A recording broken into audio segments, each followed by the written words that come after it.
Assalamualaikum warahmatullahi wabarakatuh. Perkenalkan, nama saya Hardifti Prasetyo dengan NIM 2022-11-026. Di sini saya akan menjelaskan lesson tentang manajemen teknik yang dimana yang pertama itu ada decision making dalam manajemen. Nah, decision making ini merupakan proses memilih dari beberapa alternatif untuk mencapai tujuan tertentu. Kemudian ada proses pengambilan keputusan, yaitu identifikasi masalah. Ada yang kedua itu pengumpulan informasi, yang ketiga analisis alternatif, yang keempat itu ada pemilihan alternatif, yang kelima implementasi keputusan, dan yang keenam evaluasi. Nah, kemudian ada tipe-tipe keputusan. Keputusan strategis merupakan keputusan jangka panjang yang mempengaruhi arah organisasi. Yang kedua ada keputusan taktis, yaitu keputusan jangka menengah.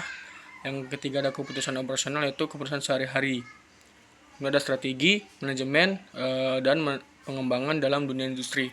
Nah, pengertian strategi manajemen itu merupakan proses perencanaan, pelaksanaan, dan evaluasi strategi untuk mencapai tujuan organisasi.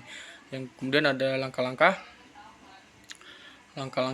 strategi manajemen. Yang pertama itu ada analisis lingkungan, yaitu menganalisis SWOT, yaitu Strength, Weakness, Opportunity, dan Threats untuk memahami posisi organisasi. Kemudian ada penetapan visi dan misi, yang ketiga ada pengembangan strategi, yang keempat ada implementasi strategi, yang kelima ada evaluasi dan kontrol.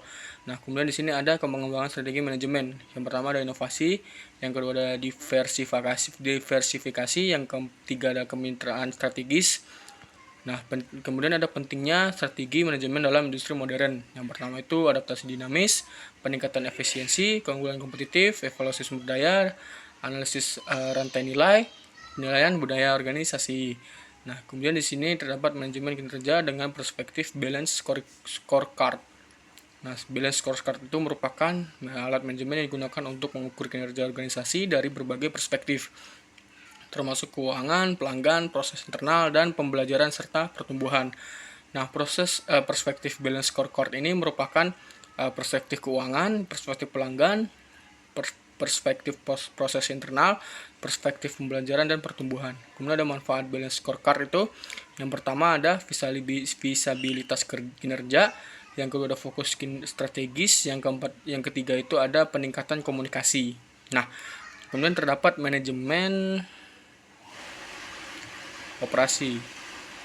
Misalnya tujuan manajemen operasi, potensi dalam manajemen operasi, dan konflik dalam manajemen operasi. Ini ada pengetahuan dasar mengenai bisnis.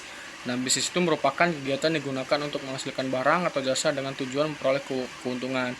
Adapun elemen-elemennya, dasar bisnis, yang pertama ada produk atau layanan, yang kedua ada pasar, yang ketiga ada strategi pemasaran, yang keempat keuangan, yang kelima sumber daya. Kemudian ada faktor-faktor mempengaruhi, yaitu ekonomi, sosial,